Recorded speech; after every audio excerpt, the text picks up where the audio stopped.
What's up, everybody? This is Russell. Welcome back to the show. Excited to be hanging out with you guys today. Excited for a lot of reasons. I'm going to tell you guys some stories about my arm. Why am I wearing a sling? If you're watching the video version, you can see I've only got one arm. I'm going to talk about some Napoleon Hill stuff I found in an unpublished manuscript / event, like a course that he taught, and a whole bunch of other things. So I'm excited to hang out with you guys and talk. I wanted to start by addressing the elephant in the room, which is for those who can see me, like, Russell, why do you have your arm in a sling right now? If you listen to the last, one of the last podcast episodes, I was actually, I'd just gotten back. I had done a wrestling tournament, and you guys knew I'd hurt both my biceps. I was driving to go get an MRI, and that was, I think, the last podcast episode I recorded. Since then, my life has been crazy. So after getting the MRI, we found out that both of my biceps have detached from the bone inside my arms, which is why it was really hard to curl anything or lift anything up, right? And I needed to get surgery to get both of them back. And so some people have been asking, like, well, what was the process? Like, how did you detach the biceps? So, some of you guys know there's every single year there's a wrestling tournament. It's called the Masters Division. So it's for people who are older. And I remember when I was wrestling in college, I remember going to one of the bigger national tournaments. And so they have different levels. Like there's like the senior level, and then, whatever. And then, there's a Masters and a Veterans division. I remember going again, while I was in college, I remember seeing these guys that are like in their 70s and their 80s with gray hair, bald, out there wrestling. And I was like, oh, it's so cool. And then when I got done with my wrestling career, I kind of, that was kind of the end of it. I wasn't planning on wrestling again and kind of forgot about it. And fast forward to, a decade and a half later is when I bought my new home. I built a wrestling room in it. And I started inviting some of my old wrestling buddies over, and we started wrestling. So that was kind of a fun thing. We do it once or twice a month. So my buddies come over, we'd wrestle again. It was just so much fun to get back to like my favorite thing in the world, which is wrestling, right? And then what's interesting is one of my buddies who wrestles with us, his name is Lex. One day he came back. He's like, oh, I wrestled in a tournament 2 weeks ago. I'm like, what? He's like, yeah, there's a tournament that I competed in. I was like, why didn't you tell me? I would have gone. And so the next year we decided, okay, we're going to go to the tournament. So we put it on the calendar, and life is busy. I'm running a company and a family and a bunch of other stuff. And so I remember leading up to it, we blocked out like 7 days. We were planning on like to working out a whole bunch leading up to it, but then it just didn't happen. So then the week before the tournament, we blocked out, okay, every morning we're going to wrestle for an hour, just get prepared for this tournament. And again, I hadn't wrestled competitively in almost 20 years, right? And so we go to the very first practice, the very first day, and within the very first like 10 minutes, I injure my neck so bad that like I can't move, I can't turn my head, I can't do anything. And it hurt really bad. And people were like, well, are you still going to wrestle? I'm like, yeah, like I made a commitment to myself. I was going to wrestle. I'm going to do this thing. And I had chiros coming over and other people and people adjusting me, and massage therapists, and like I was doing all the crazy things to try to heal my neck. And I remember going to the tournament, my neck hurts so bad. And I wrestled 2 days, and I did well. I can't remember if I placed in freestyle or Greco, but anyway, wrestled 2 different tournaments, had some success, won a medal. And I remember it was like one of these like life-changing things for me as I was warming up with some of the guys my age. This older guy came up to me, and again, he's from London. I think his name is Tony, and he's wearing a singlet. He's got knee pads on and stuff. He's just an older guy. He came up. He's like, "Hey, do you want to wrestle?" And I was like, you want to warm up? I'm like, I guess we can. And so he's like, cool. He's like, when we're drilling though, he's like, I've had the hip and knee replacements, so don't shoot on me. I'm like, what? Like, I'm supposed to wrestle? You don't have hips or knees. And anyway, so we kind of warmed up a little bit. It was kind of fun. And then during the tournament, I saw him. He actually went and won some matches. I was like, if this dude, he's in his 70s, hips and knees replaced, can still be wrestling, I'm like, I'm going to do this every year until I die. So that became the commitment to myself. And then every year after that, I go back and do this tournament. I do this tournament. It's just really fun. And so this year's, I don't know, my 5th or 6th year. And this one's actually, there's 3 styles of wrestling. There's freestyle Greco, and there's a collegiate style that we only wrestle in America. And there's a collegiate national tournament I've never been to before. So this was the one I was going to. I've wanted to go to forever. I was finally going to go to it. And so leading up to it, I'm preparing, I'm getting ready. And then I told the story before, so I'll go fast. I injured my forearm, and it almost pulled me out of it. And then the last minute, I'm like, you know what? I'm just going to do it anyway. So I taped my forearm, went to the tournament, had to cut 25 pounds. I was losing weight. And during warm-ups, I tore my other forearm. So both my forearms were hurt. But I was like, anyway, but it wasn't bad enough I couldn't wrestle. So I go out there to wrestle day number 1, wrestle my first 2 matches. I can't remember what happened exactly, but I do know that by the time it was done, I got off the mat and I could not flex my bicep. I was like, ooh, like maybe I just hit a nerve or something, but that definitely does not feel good at all. And then they called my name for one more match. I thought I was done, but there's one more match. They call me out there. And so I go out there with like my left arm.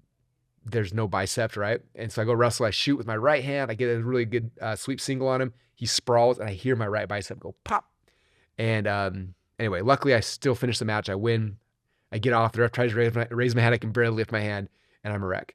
So from there, I'm like looking down both my arms. I'm like, they just didn't look like normal arms. Like something looked different. I was like, this is not good. But anyway, from there, we had a spring break. So I flew from there to meet my family in Hawaii. We enjoyed Hawaii, came back. And then that was last week where I was driving the MRI to get my thing x-rayed, right?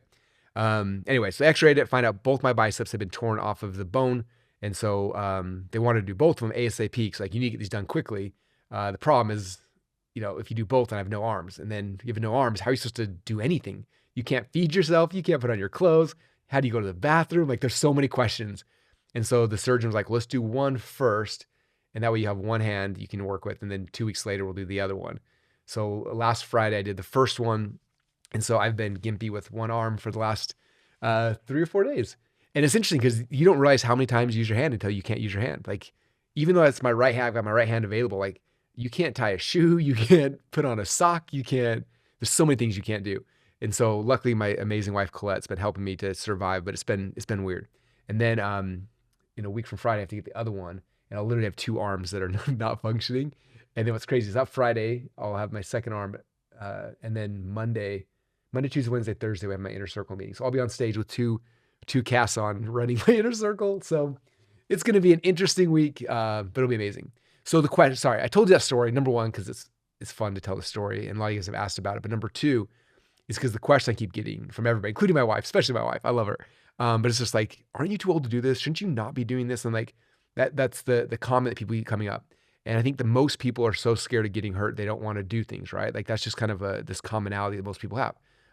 Like you're too old, you shouldn't be doing it. You're gonna get hurt. Like you shouldn't be doing that because what if something happens? And the what if, there's always these what ifs, right? And most people live their lives based off of what ifs. Like what if this happens? What if this happens? And they're thinking about all the things that could possibly happen. So because of that, they don't pursue and do the thing that they really want to do.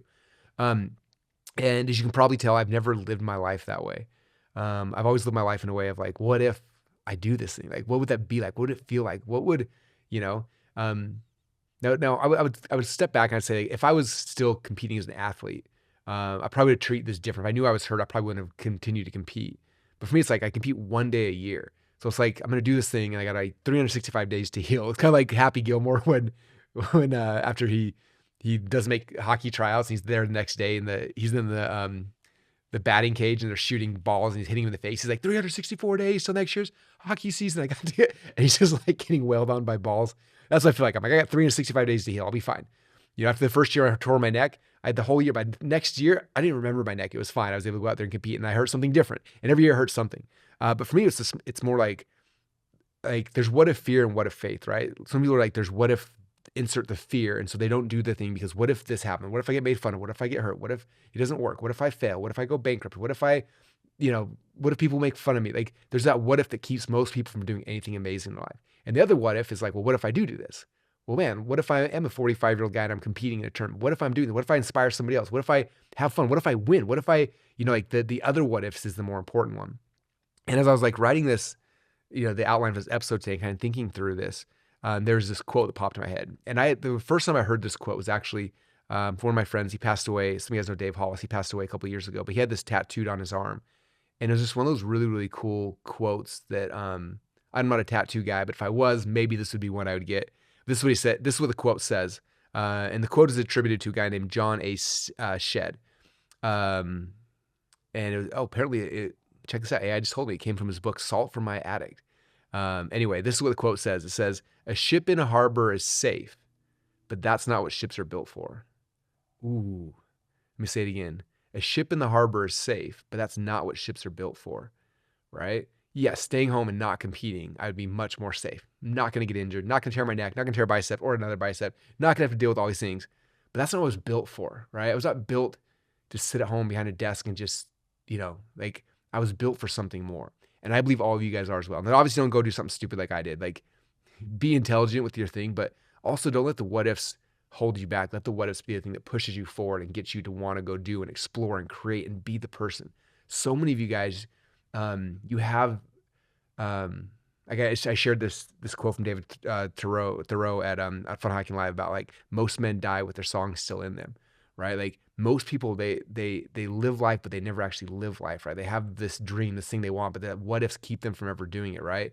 And I don't want to be that person who ever dies with the song still in me. I want to be the person who's like, man, that guy was a little crazy. Look what he did. Look what he accomplished. Look what he keeps doing. Look at, like, he keeps showing up, keeps doing these things.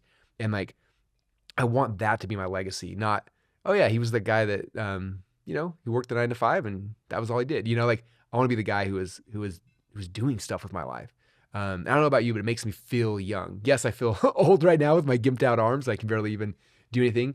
But at the same time, it makes me feel alive just knowing that, like, I'm still out there doing things and trying things that don't always make sense. So anyway, I want to start there. A ship in the harbor is safe, but that's not what ships are built for. And that's not what you're built for. So what is the things you're going to want to do? They're a little uncomfortable. They aren't going to kill you. Don't go too crazy. I'm not going to die from wrestling. It might tear both my biceps off. But yeah, pick something that where you're stretching yourself, and I promise you'll feel better. So I'm leading with that. Number 2, again, this podcast, there's a couple of different things I'm hitting. So this is not just like one theme for the entire episode. So I apologize in advance for those who are my people who are like, I want the one big takeaway. We got a couple here. So next off is, I don't know if how many of you guys saw Jordan Peterson launched the Peterson Academy. It's this new like college curriculum. It's like a college course membership site that's like, I think it's like $500 a year or something like that. Anyway, when it came out, I signed up immediately because I wanted to see it. And what's crazy is he's so good at free traffic. Like I think they say put like 30 to 50,000 people in without paid ads, which is insane, right? Insane. So obviously I signed up. I want to see the model, see what they're doing. And it got me really inspired and excited. Like he has all these people coming and teaching courses and lectures and things like that. And it's just like, such a fun way to consume and to learn. And so for me, I was like, I want to do more stuff like that. Like, how do I want to do more lectures where I'm teaching and I want to bring fascinating people in to have these conversations with me. And so for the Secrets of Success business, we're creating an app right now, and I'm trying to create these courses that'll go inside the app. And so we did last week. It was actually the day before I got my arm chopped open. So I was in there. If you ever watch the video, you'll see I'm all gimped out, like my arms don't really work. But before I got the surgery, I had Napoleon Hill's grandson. And then again, Jason Youngblood, who wrote a book it's called The Gospel of Napoleon Hill, and it's a huge timeline. These guys know Napoleon Hill's life better than anyone. So I flew them in. We did this whole probably 4 or 5 hour long a course talking about Napoleon Hill's life, going from like the beginning, and then each of the successes and the wins, the failures, the ups, the downs, the negatives, the positives. We like weaved in like what the anti-Napoleon Hill people say and like refuted them and proved the things right. And it was really fun. It was one of my favorite things. That's such a good time. And this Friday, I'm doing something similar. We have another book. It's called Truthful Advertising. So Napoleon Hill in 1917, he started a college called the George Washington. Sorry, I'm flipping pages with one hand. So if I feel like a gimp, it's because I am. The George Washington Institute. And he was teaching this advertising course called Truthful Advertising. And he had a reference book. It's called Productive Advertising by George Hess. And I've had a bunch of first editions of that as well. But anyway, so basically what I'm doing is we're taking this book. And so we have the manuscripts from this book that Napoleon Hill taught. And again, it's never been published before. It was a college like year-long course he taught, right? So it's all of the material from that course that he taught, along with this book that he uses the workbook. And so we put it together, and we're going to be in Secrets of Success launching a new level. It's all about advertising and marketing and stuff like that. So we're going to be opening up this second tier. And in there, we're going to do a whole course on this book, Truthful Advertising. And so what's been fun is I've had a chance to go through and read this. And I've been reading this whole book the last 2 or 3 days and getting inside Napoleon Hill's head. It's so fun because Napoleon Hill, as you guys know, he's obviously like a personal development guy. He loves personal development, stuff like that. But he's teaching advertising. And what's cool about Napoleon, and most of the best personal development guys, like Robert Collier is another great example. Robert Collier has some of the best personal development courses and books ever of all time. But he was an advertiser. So he wrote the Robert Collier letter book, which is his marketing book. But he wrote sales letters to sell his personal development courses. And he ended up selling, I believe it was between $100 and $200 million worth of courses through direct mail in the early 1920s, right? Which is crazy. And so, but he was an advertiser first. So he uses advertising to proliferate and get his message out to the world, right? Which is a hint for you guys. And you guys who have a message, you got to become a great advertiser first, and then you can get your message out. But Napoleon Hill was the same way, right? When he was 40-ish, he wrote Think and Grow Rich. But when he was in his 20s, he was teaching an advertising course, right? So he understood advertising first, and then you use that and leverage that. So there's a hint for all of you guys. For any of you guys who have a message you want to learn, it's like you need to become great advertisers if you're going to be successful. So there's the one little caveat or one little thing to share. So anyways, I'm going through this book. It's really fascinating because he uses the productive advertising book as like the actual training, teaching like the specifics about advertising. But then in his book, he like there's a lesson ahead of time where he's teaching stuff related to the book chapters. I would find the exact word, but with one hand, it's so hard to flip pages. So you get the gist. You guys should be good from there. In this lesson number 2 of Truthful Advertising, he's talking about, and again, what's interesting is Napoleon Hill's, again, he's an advertiser, but he loves the personal development. So most of the stuff he's writing about is personal development.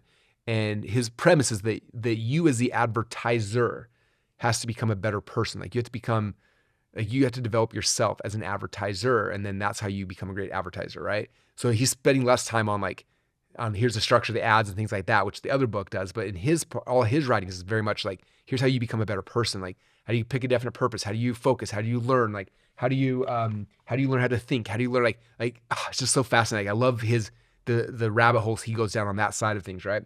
And anyway, in here, as he's talking about being an advertiser, he starts going through like his dream client. Like if you can become this person, he's like, you can get hired by any firm anywhere in the world because everybody would want to hire you if these were your qualities and your characteristics. And so I read this last night. I highlighted the whole thing in my book.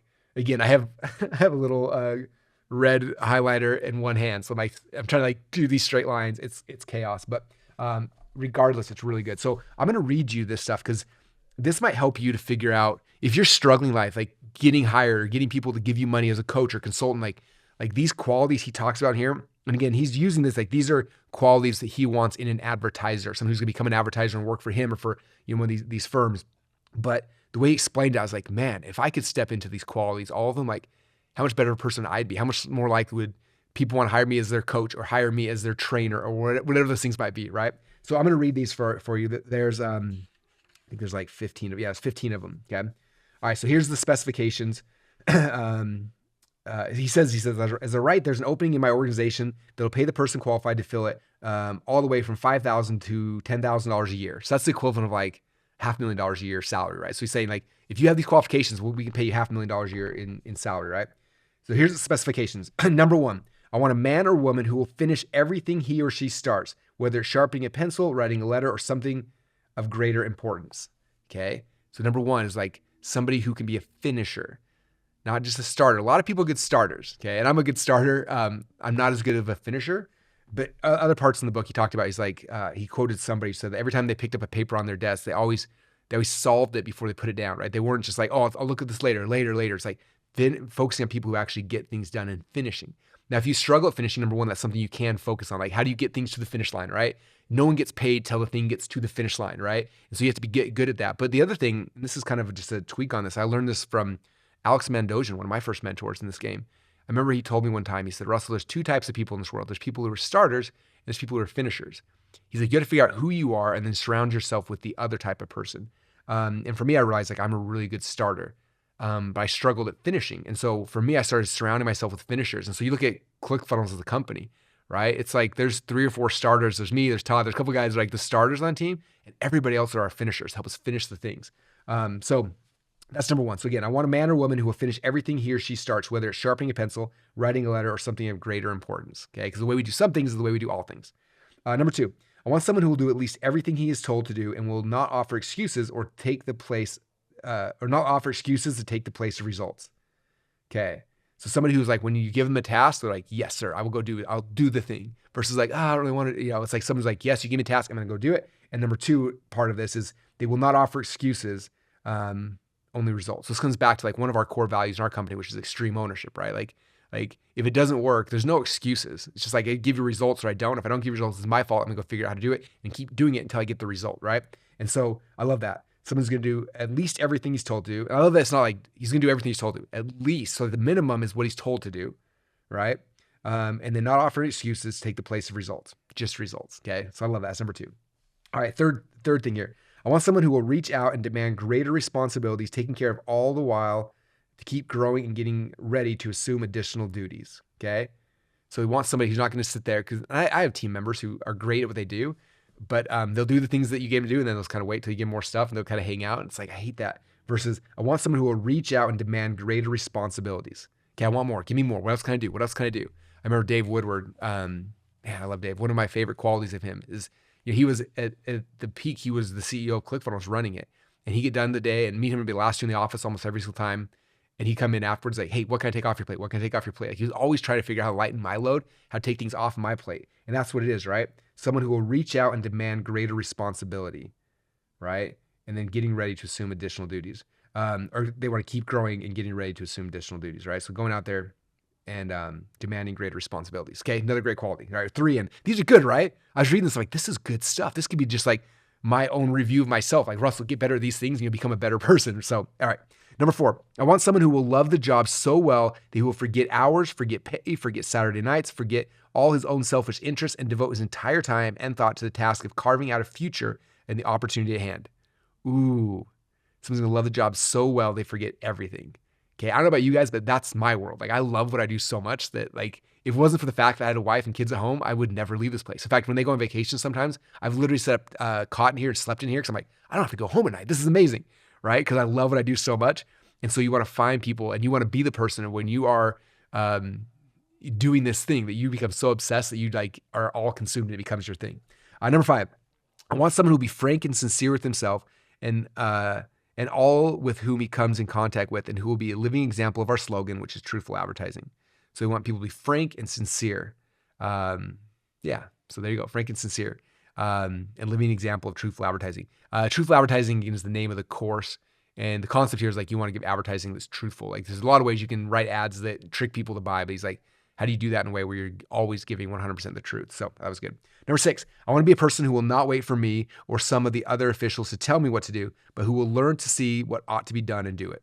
Ooh, this is like the self-starter, right? They see problems and they go and take care of them. They're not waiting for someone to tell them what to do. They're like, okay, this is a problem, let's fix this, let's change it, and just get the stuff done. Number 7, I want a person who's big enough to overlook the little insults which thoughtless people can throw out, often unintentionally. A person who can see something good in every human being on earth. A person who will honestly strive to develop the good there is in every person with whom he comes in contact. Okay, I think this one's almost a twofold, right? Number 2 was like seeing the good in other people, but number 1 was being big enough to overlook little insults. There's a quote from Brigham Young that I thought was really cool. He says, "Only a fool." What does he say? Only a fool. How does the quote go? It's like, only a fool gets insulted when somebody like intends to insult you, and only a greater fool takes offense when they didn't intend to, which I thought was really cool. So something like that. I'm sure I messed up the quote, but basically, yeah, if someone's trying to offend you and you take offense, then you're a fool. But if someone offends you and they weren't trying to offend you, you're even a bigger fool. That's basically the gist of the quote. And so I thought that was kind of cool. It's like being big enough to overlook little insults, like just wash them off your back like a duck out of water, keep moving forward, and try to see the good in every single person. One of the lessons I learned from Tony Robbins back in the day that I think was one of the most powerful. Man, I learned so many things from Tony that were like life-changing, but one of them was just his belief that everybody does things out of what they believe are like good intents, right? Even if they're evil, bad things, like most people, I think Tony even said all people do things out of good intentions, even if that thing is wrong. And like he gave an example at UPW where if you've been to UPW, Tony does interventions with people and there's workbooks. And anyway, someone saw their partner's workbook, and in the workbook they're talking about like killing their wife and their kids, right? Which is a horrible thing, like purely evil, right? Obviously. And so the person saw that, told one of Tony's runners, like, hey, the guy I'm working with, he's talking about killing his wife and kids. So they went and told Tony, and Tony does this intervention with the person, brings him up on stage and trying to figure out like, why are you doing this? And what's crazy is like, again, you see that from that lens from the outside, it's like that person's got bad intentions. They're trying to kill their wife and the kids, right? Bad intentions. But then when Tony did the intervention with the person, he talked about when he was a kid that his dad had left them as a family. And because the dad left them, they lost their house, they lost their home, they moved from different school, they lost everything. They were, their whole life had been shattered. And in their mind, they believed that because their dad left, their life was destroyed, right? And so this person now was in a spot where he did not feel happy. He wanted to leave. He wanted to exit this life, but he knew that if he exited this life, it would destroy his wife and his kids. And so out of mercy, he wanted to also end their life so they wouldn't go through the pain that he went through. You look at that, it's like, whoa, like little paradigm shift, right? Good intentions, evil outcome, yes, but people in most cases have a good intention. And so I think I'm not perfect at this by any stretch, but I try more and more in my life when people offend me or upset me to think about like what are their actual intentions? What are they trying to do? And usually I believe it's usually positive intentions, just directed incorrectly. So I'm gonna put that out there because I thought that was kind of cool. What number did I leave off on? If I had two hands, I would have had one hand on the notes, but I got one gimpy hand and one real hand. So I'm not sure exactly. Let me see where Um, let's see. Okay. Yeah, that was number 7. Okay. Number 8. I want a person who will believe heart and soul in everything he does in connection with his position. A person who will not misrepresent the institute either by direct statements or by innuendo. Okay. So someone who's true and faithful in all things. Very cool. Number 9. I want a person who will meet the public with a smile on his face, a smile that comes from the heart. I want him to shake hands with people as though he enjoyed it. Okay. Positive face, positive attitude, big smile, shaking hands, always having that positivity. Number 10, I want a person who will not be jealous of fellow employees or afraid that one of them will get his job. A person who will help those around him to be more efficient. A person who will be happy and enthusiastic. This one's cool because I see this a lot of times where internal office dynamics, I'll see where somebody doesn't want to help someone else because it might make them look bad. It might make them like, well, if they're doing that, then do you even need me anymore? Versus like everyone working towards the same goal, like, and like, anyway, so I thought that was a really good one as well. Number 11, I want a person who truly loves to serve his fellow man and who will look upon his opportunity to do so as a welcome privilege. Okay, someone who wants to over-deliver at all times. Number 12, I want a person who's observant, who sees all that goes on around him, who can distinguish between the important and the unimportant experiences of his daily routines, retainers, and classifying the former and brushing aside the later. Okay, so this is somebody who can notice all things, but then has the discernment to be like, this is the most important, so I need to first, and the second, these things aren't important, like having the ability to discern those things. This is one that takes a lot of time to train people. A lot of people see all tasks as level A1, most important thing versus like, hey, here's a lot of stuff we got to do. What are the things that we have to get done? Let's put those in first. And what are the things that would be nice to get done? And what are things like, that'd be cool, but not that important, right? And being able to like differentiate between those things so you make sure you're getting the things done that are the most vital, most important. Number 13, I want a person who knows or will take the time to learn how to eat properly. A person who will not I'm going to say the word wrong. Yeah, you know the word. Who's not going to incapacitate themselves. That's not the right word, but here we go. And become a grouch by overeating, as 75% of the people of today are doing. So we want someone who's going to be healthy. Okay, I agree with this because I see, I'm a big believer in energy and like tracking energy. And like what you eat throughout the day depends on your energy levels. I used to have a big breakfast in the morning. I would crash and have no energy for the rest of the day. Then I shifted where I would skip breakfast and I'd eat lunch and I had great energy. Then after lunch, I would crash and the rest of the day. And I started shifting where nothing but fats and proteins for breakfast and for lunch and no carbs till dinner. And my energy extended throughout the entire day. And so I see people all the time who like, I see my staff who order the most crazy foods and are eating at like noon. I'm like, you're shot for the rest of your mind literally is going to get dim and hard to focus and hard to think through because of that. Like, and so I love this one of just like, take care of yourself because it'll increase your energy, your mental abilities, all those kind of things when you're sharp. Number 14, I want to be a person who refuses to allow himself to be aroused by anger by some ill-bred person who hasn't learned the art of self-control. Ooh, don't get angry around people who are morons because there's a lot of them in this world and they're going to be everywhere, especially when you're online, especially when you're posting social media. All right, and the last one here, number 15, I want a person who believes that he ought to be paid an exact ratio to what he produces for the business, whether it is $1,000 or $100,000 a year, and he'll be satisfied with that. This is a big one. One of my pet peeves on this planet is when people come and they ask for a raise because they've been working at your company for a certain period of time.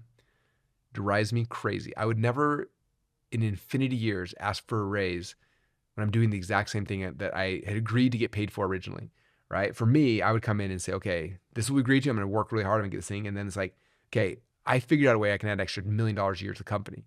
Like, let me do that and then come back and say, hey, I added $1 million a year to the company external from what we already had agreed upon. Like, and then I want to raise here, or I want a royalty or something like, it's tough. Like when people, one of the hardest things internally is like, we always want to share wins and things that happen inside the company, but you share a win. Then all of a sudden you literally the next week is when people start asking for raises. It's like, it doesn't work that way.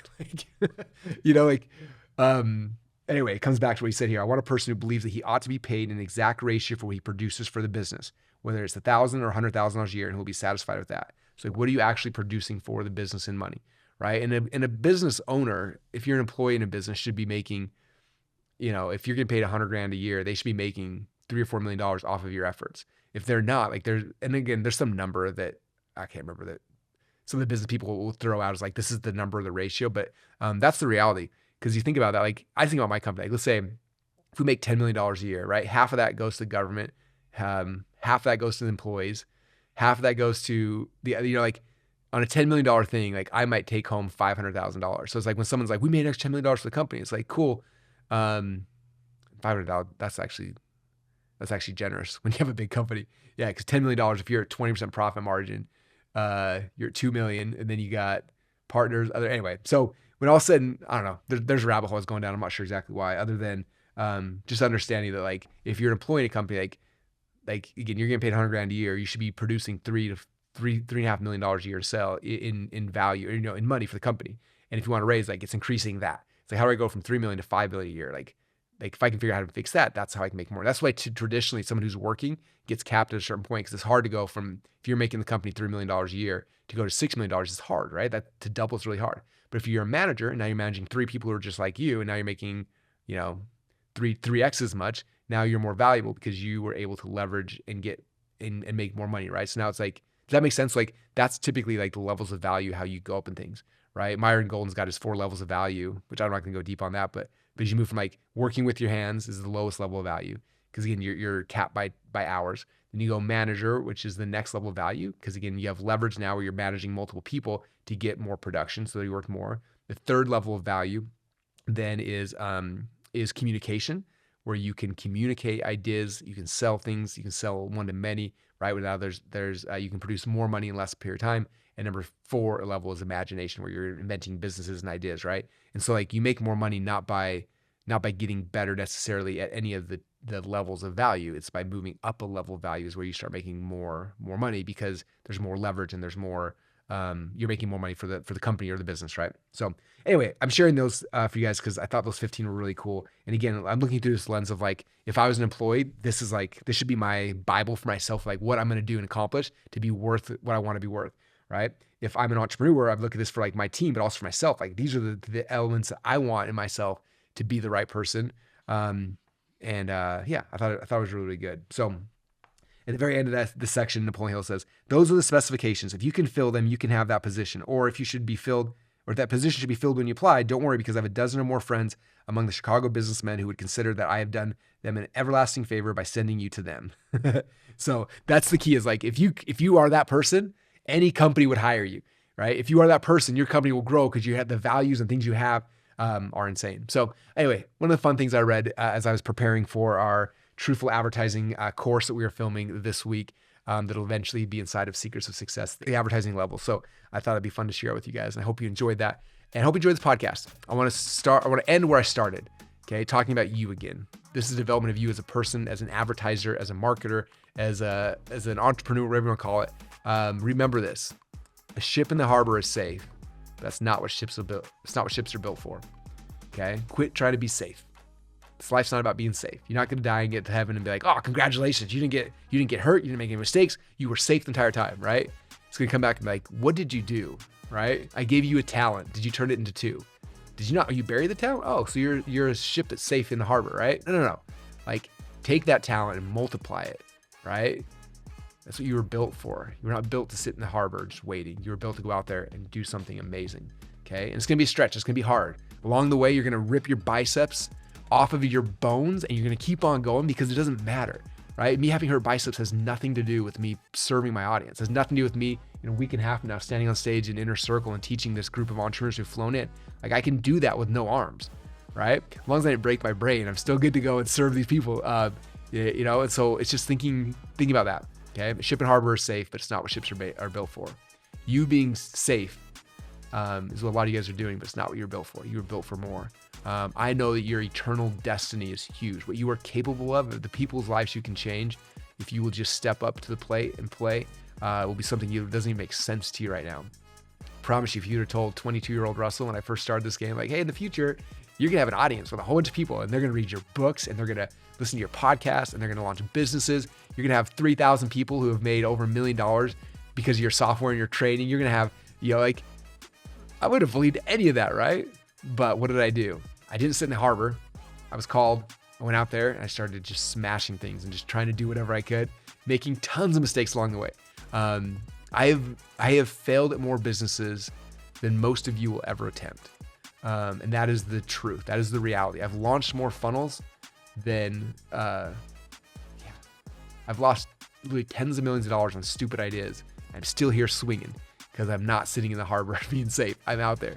And so I want to give you guys some encouragement, like, go out there, do the thing, be the person, write the book, launch the course, do the Facebook Live, do the podcast, like, do all the stuff. Even if it's not working, just do it. because that's how you learn. Get out there and start playing the game. Anyway, I appreciate you guys. Hope you enjoyed this episode. If you did, please let people know about it. It's the only way we market the podcast and YouTube is just by people sharing with other people. So let people know. And by hopefully in the near future, you'll see another episode where I got both my arms all jacked up. But as of right now, I still got one good arm, but that's going to end soon, I'm sure. So thanks, you guys. Appreciate you all, and we'll see you on the next episode.